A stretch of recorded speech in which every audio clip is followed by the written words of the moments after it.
मैं सबूत रखूंगा आज इस विधानसभा के अंदर। ये लोग मोदी जी को पैसा देते हैं और बदले में मोदी जी इनके खिलाफ इनकम टैक्स नहीं होने देते, नोटबंदी के पहले इन लोगों को बता देते हैं और इनका काम करवाते हैं। ये आज मैं सबूत लेके आया हूं जी।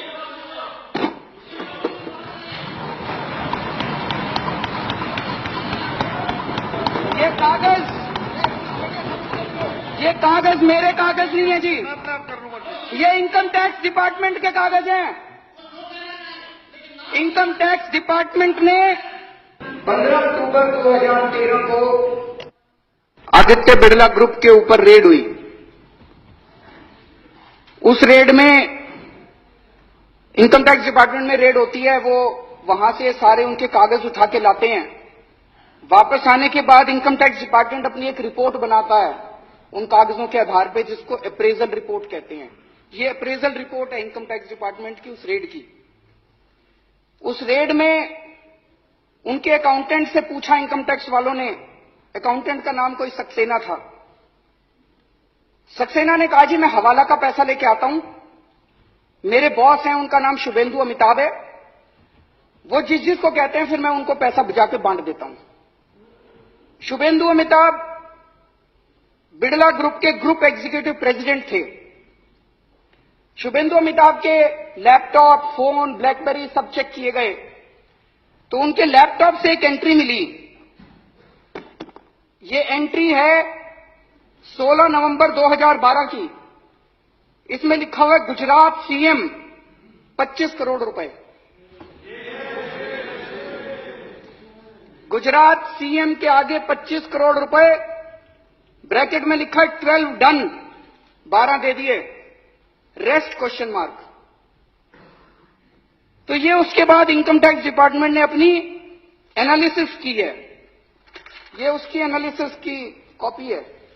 एनालिसिस में इनकम टैक्स डिपार्टमेंट लिखता है, considering the highly incriminating nature of transactions in the data retrieved from the laptop and hard disk of Shubhendu Amitabh and evasive replies and unsubstantiated claims made by him, it would be imperative for the assessing officer to scrutinize the data available in seized documents, including the laptop and hard disk, and determine the quantum of income concealed by Shri Shubhendu. Appraisal report उसके बाद assessing officer के पास जाती है और assessing officer फिर 2 साल लगा के उसकी इनकम का असेसमेंट करता है, ऑर्डर करता है। अक्टूबर 2013 में रेड हुई थी। उसके बाद 6 महीने बाद इनकी सरकार आ गई तो असेसिंग ऑफिसर की हिम्मत नहीं थी जो इसकी जांच कर सके। उसके बाद तो इसकी कोई जांच नहीं हुई उसके बाद। और अब ये केस को रफा दफा करने की कोशिश की जा रही है। सेटलमेंट कमीशन में इस केस को भेज दिया और बहुत जल्दी ये केस खत्म होने वाला है। इस केस को रफा दफा करने की कोशिश की जा रही है। एक और बड़ी मजे की बात है, इसी रिपोर्ट के अंदर बिड़ला ग्रुप के जो पेंडिंग प्रोजेक्ट हैं गुजरात सरकार में, उनकी लिस्ट दी हुई है। इससे शक पैदा होता है कि आप ये पैसे ये काम करवाने के लिए दिए गए थे क्या। इसमें लिखा है, levy of stamp duty matter has been taken up at the principal secretary level and through the honourable chief minister's office, deputy collector stamp has been instructed from Gandhinagar not to initiate any action. मतलब कि मुख्यमंत्री दफ्तर, गुजरात के मुख्यमंत्री दफ्तर ने stamp duty ना लेने के आदेश दे दिए हैं। इनको गैस की जरूरत थी तो इसमें लिखा है गैस के लिए भी बात हो गई है। तो जो जो काम पेंडिंग थे गुजरात सरकार में उनकी सबकी लिस्ट दी हुई है। तो एक मन में यह शक होता है ये 25 करोड़ रुपए ये सारे काम करवाने के लिए पैसे दिए गए थे। एक और इसी तरह का इंसिडेंट हुआ। अगर ये एक ही होता तो लगता कुछ गड़बड़ है। 22 नवंबर 2014 को सहारा के यहां रेड हुई। एक कमरे से 130 करोड़ से ज्यादा का कैश मिला। वहीं पे कुछ कागज मिले। उन कागजों में भी नरेंद्र मोदी जी का नाम है कि लगभग 400-500 करोड़ रुपए देने की बात है उन कागजों के अंदर।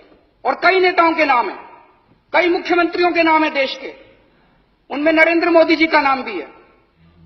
लेकिन इसकी अब जांच कौन करेगा।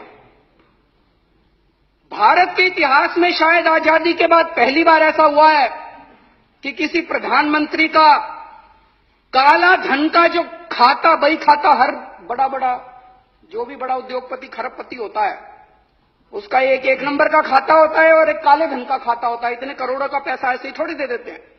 काले धन के खातों के अंदर किसी प्रधानमंत्री का बाय नेम नाम आता हो, मुझे लगता है आजादी के बाद पहली बार ऐसा हुआ है।